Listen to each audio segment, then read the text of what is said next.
Hey yo, what's up? Ako nga pala si BT at nandito ngayon tayo sa BT Reaction and welcome to my channel, Tunay na Kritiko.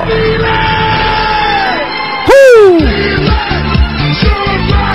At syempre ngayon ay magnu-New Year na. Konting oras na lang at magpapalit na ang taon. Welcome 2024.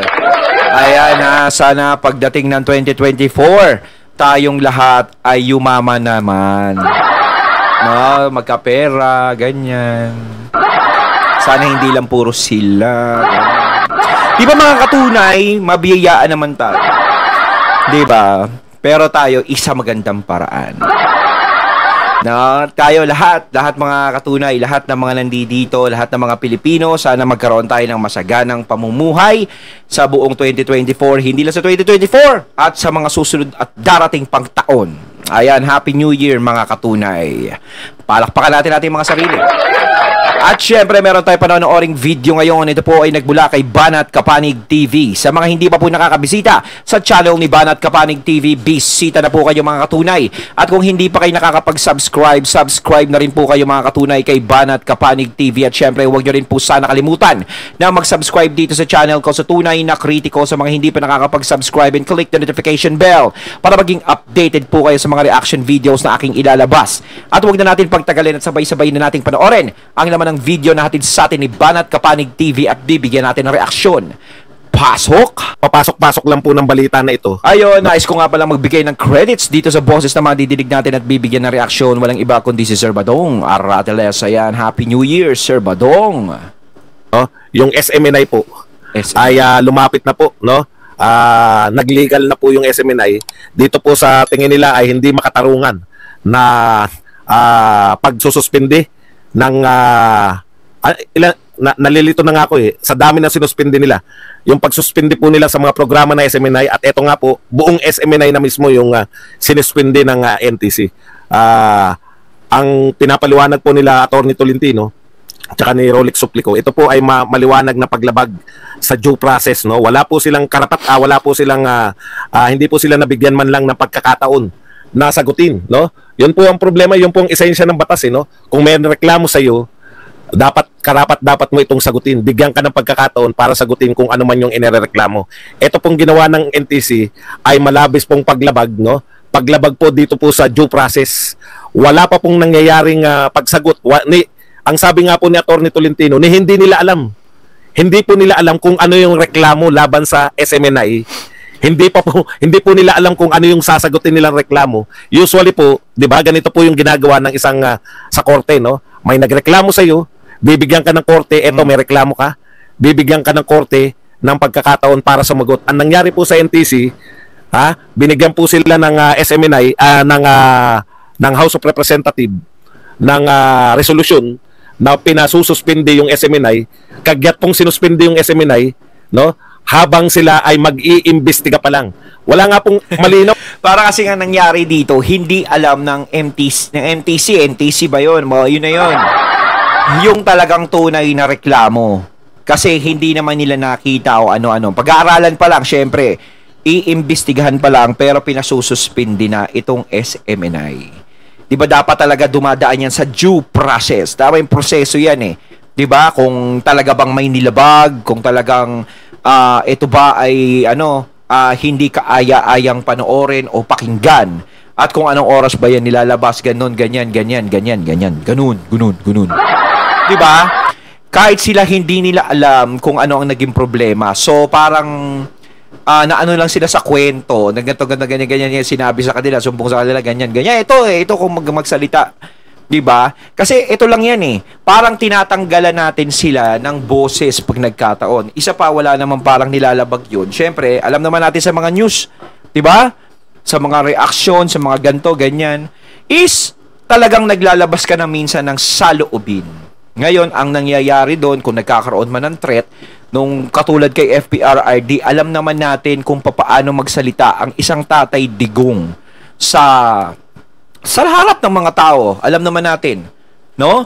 Talagang rekta siya. Kung rekta, kung gusto kanyang murahin, talagang susupalpaling ka niya. Parang ang nangyayari dito, sinasabi nga ng iba na nakakausap natin, parang napag-initan ng SMNI kasi medyo dyan lumalabas si Tatay Diggs. dyan sa SMNI at doon siya nagsasalita. Kumbaga parang pinatigil yan.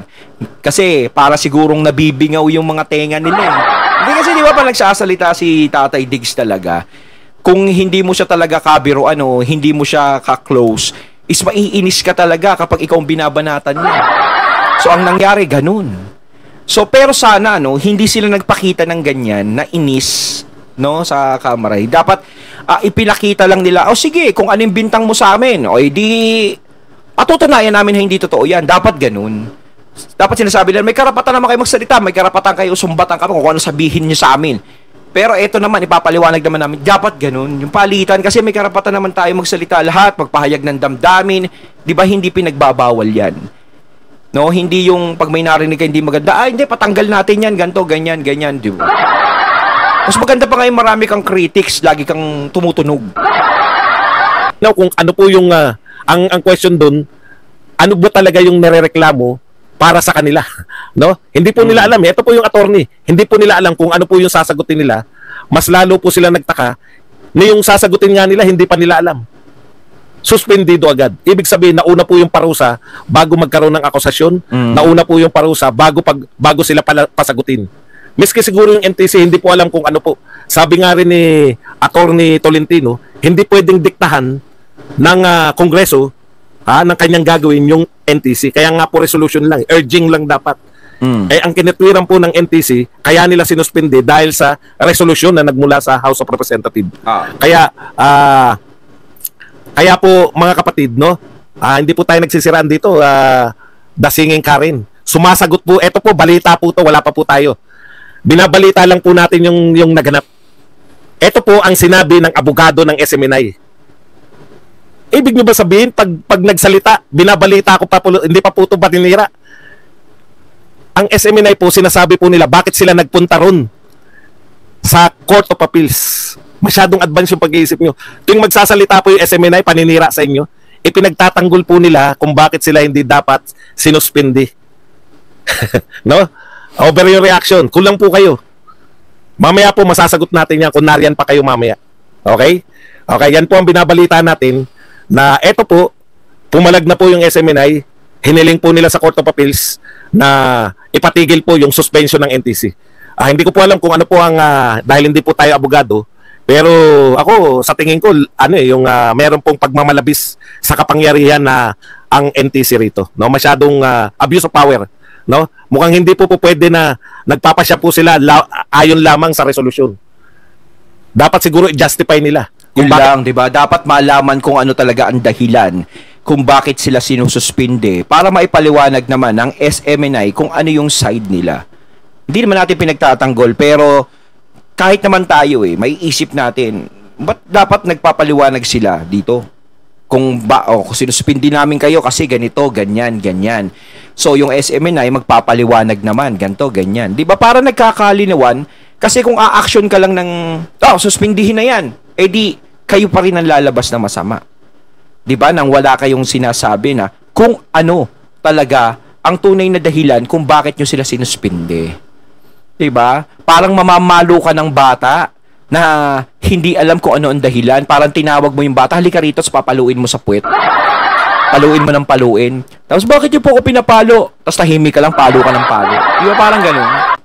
Bakit nila sinuspinde nang walang binibigay na pagkakataon na sumagot? Sabi nga ni Panelo, daig pa yung diktadorya. Daig pa yung diktadorya kasi sa diktadorya may forma pang pasagutin . Ito po totally wala. Suspended agad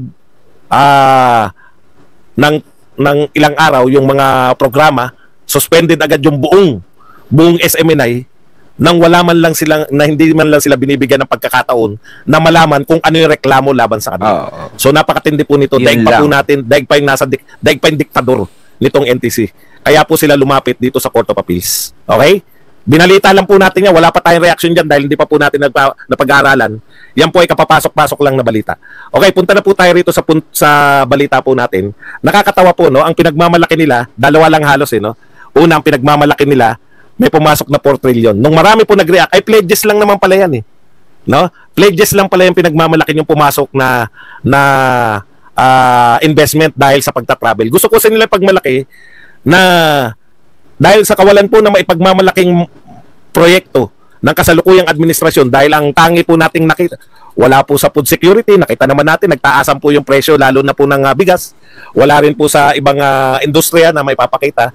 So gusto po nilang i-justify na yung pagta-travel po ng ating mahal na Pangulo, pinakamarami po, naitanong na nga po to sa sa isang sikat na TV show sa Amerika, yung Jeopardy. Naitanong na po yan, no? Sino ang presidente na tinaguri ang yung travel ng travel. Totoo po to. Baka akala nyo naglolokohan lang tayo, no? Sikat na po yung pagta-travel ni Pangulong Marcos. So gusto nila i-justify kasi dinagdagan na naman nila Dinagdagan nila ng 58%, mahigit kalahati ang dinagdag nila sa budget ng pagta-travel. Para po ma-justify ang lahat ng yan, no? Si Pangulong ang kanila lang pong tanging maipagmamalaki yung may pumasok di umano na 40 million. Ngayon po, dahil nalantad po sa kanila lahat, na pledges lang naman pala yan. Yan po ay pangako pa lang yung 4 trillion. Ngayon po, lumabas na po ang katotohanan na around o kulang-kulang 300 billion lang po. Ang layo naman ng 4 trillion sa 300 billion pesos. Yung actual pong pumasok, 300 billion. Ayan po, wag po tayo maglokohan. So ano po yung performance na yan? Ayon po sa Bangko Sentral, itong pumasok na pera na ito, mas malaki pa po. No? Yung pumasok na pera, kung ikukumpara nyo, same year, same na mga taon, same na panahon, mas marami pa po yung pumapasok na pera sa Pangulo na hindi nagta-travel. Ang sarap siguro makakita ng bilyon ng mga katunay. Kayo ba nakakita na kayo ng bilyon sa harap nyo? Siguro parang hihiga ka na lang sa no? Sa kama. Grabe, sarap. Sana magkaroon din tayo ng bilyon lahat. Pangulong Duterte. Yan po ang katotohanan, no? Kung pagmamalaki nyo po na sarap maging politiko, no? May pumasok na pera, no? At wala kayong kinukumparahan. Talagang may papasok at papasok na pera. Kay Pinoy nga Kahit maliit ang pumapasok, may pumapasok Alam niyo ibig sabihin, pero nakakaawa po kasi yan lang ang pwedeng may pagmalaki. Ngayon po, meron po silang pinagmamalaki. Ito po may nagtanong sa akin ito kagabi o kahapon, no? Ito po, talakayin din po natin to. Meron po ba talaga? Tingnan nyo Ang sinabi po rito, ito po ang bago nilang pinagmamalaki ngayong araw. Nabisto sila na pledges lang yung pinagmamalaki nila ito po. Sabi po dito ni Mr. Win-Win Situation. Hindi ko kilala to, pero ngayon kalat po to. Alam niyo po, iba po yung mga binabanggit natin noon tsaka ngayon, no? Mr. Win-Win. Ang pagkakaiba po, yung mga kalaban natin yung Dilawan at Kakamping. Yung ang binabanata natin yung mga Dilawan at Kakamping. Panay tao po yung mga kinakana natin, si Father Nossi, no? Si Father Kakanandin, ay si Jerry Kakanandin, sila JC Punong Bayan, di ba? Sila Haiderian, mga tunay na tao po Di po ba? Tsaka yung isang pare, sino ba isang pare? Si Father Nong. Yan po yung mga binabanata natin nung panahon ng kabanata natin, mga Kakamping at Dilawan. Puro pare, no? Grabe ka talaga kasi mga Dilawan talaga malapit sa mga sa mga alagad ng simbahan. Hindi naman natin kinukundin na syempre tayo nagsisimba din. Pero syempre, parang pangit din naman kasi kung nakikisali pa sila sa politika. Dapat hindi na sila nakikisali sa usaping politika. Dapat nga mas inaano nila yung pagkakaisa 'di ba? Kahit naman syempre sa taas gusto lahat tayo magkaisa, lahat tayo magsama-sama, walang awayan, walang bangayan. Pero parang hindi magandang pakinggan o makita kung mismong yung mga alagad syempre ng ganyan is talagang nangunguna. 'Di ba? Nakikipagsabayan pa sa ganyan ng mga pamumuna, pagganto, tapos makikipagdakdakan ng ganyan. 'Di ba? Tapos usaping politika pa. Nako. Sila Laila de Lima, Leni Robredo, yan, pwede pa yan. At least mga totoong tao yung mga kalaban natin. Ngayon po panay mga pangalan na hindi mga tao. Win-win situation. Alam niyo yun? Marcos Makapili. Alam mong yung mga hindi tao. Naman yung tao. Okay, ito po ang sinabi niya. President Marcos Jr. paid off a portion of our debt to the tune of 1.47 trillion pesos. Nagbayad daw po si Pangulong Marcos ng 1.47 trillion pesos na utang ng Pilipinas. No. These debts were incurred by past administration. Ito raw po ay inutang ng mga nagdaang administrasyon. Therefore, paying them off reduce our debt as a result of PBBM action. Dahil daw po sa ginawa ni Pangulong Marcos, ay nababawasan daw yung utang natin. Thank you for paying off their loans, Mr. President. Maraming salamat daw, Mr. President, dahil binabayaran nyo yung mga utang ng mga nauna sa iyong presidente. Ang galing naman pala ni Pangulong Marcos. Another achievement na naman po ni Pangulong Marcos. binabayaran niya yung utang ng mga naunang presidente. Di po ba kahanga-hanga yan? Oo. Sabi mo ba dong, Maganda wala silang yun. maipagmalaki? O, given na yun, yung trillion na sinasabi nila, ay hindi po maipagmalaki dahil pledges lang. Pero ito, hindi ba totoo itong sinasabi na to? Totoo po yan. Totoo po yan. Nagbayad pala si Marcos ng utang natin. Totoo po. Pero ito po yan, no? Ganito po yan eh. Bakit po hindi pa rin pwedeng ipagmalaki ni Marcos yan? Hindi naman po proyekto yan eh. Alam niyo po ba kung bakit hindi po pwede ipagmalaki yan? Kasi nasa batas po yan. Ito po, constitutionality of automatic, ang tawag po dyan, automatic appropriation.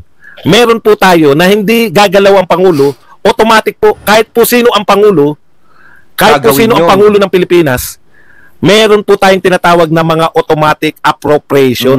Automatic na po yan, na nakalagay po yan, kasama po yung debt servicing. Ano po yung mga automatic? Kaya ako talagang nakikinig ako ng mga ganito eh. Ang marami akong natututunan, syempre sila Sir Badong Arateles at yung iba pa is talagang malawak ang karanasan pagdating dyan. Lalo na rin yung mga nagko-comment dito sa comment box ko. Diba, binabasa ko yung mga comments nyo kasi talagang mas malawak ang mga nagiging kaalaman nyo tungkol dyan. Automatic po na pasasweldohin ng kahit sinong administrasyon lahat ng tao sa gobyerno. Naintindihan po ninyo? Automatic po yun. Ibig sabihin, ng automatic appropriation, kahit sino pong naupo, automatic po yun na magpapasweldo siya ng pulis, magpapasweldo siya ng sundalo, magpapasweldo siya ng mga teacher, magpapasweldo po siya ng lahat ng mga government employee. Automatic po yun. Hindi po ibig sabihin nun na pag may bagong pangulo, teka muna, pag-iisipan ko muna kung pasasweldohin ko yung mga teacher. Pwede po ba dapat ganun. pag-isipan yun?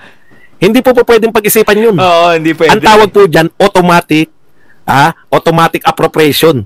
Ayun, at ating natunghayan ang video na nagmula kay Banat Kapanig TV at syempre natunghayan din natin ang boses na yun na nagmula kay Sir Badong Arateles. Ayan mga katunay, kayo anong masasabi nyo tungkol sa videong ito na ating napanood at binigyan ng reaksyon, no? Parang pag sinabi mong mauupo ka, lahat parang automatic na pala yun na syempre talagang automatic. Ikaw magpapasweldo kasi galing naman, kumbaga, galing sa pondo, ganyan. No? Papasweldo yung mga pulis, 'di ba? Tayo, yung mga natin, mga mamamayan, mga buwis natin, yung mga public teachers, mga ganyan kasi mga private hindi saklaw 'yan eh. No, alam ko ganun, 'di ba? Yung mga private teachers kasi yung private do sa may-ari ng eskwelahan 'yun. Kung sila yung magpapasweldo, pero eto yung mga public syempre, yung mga mamamayan talaga ang nag-aano diyan. No? Ngayon kung pag-iisipan kung papapasweldohin ba natin 'to o ganito hindi pwede yung ganoon. Kailangan talaga yung sinasabi nga ni Sir Badong is automatic na talaga yun.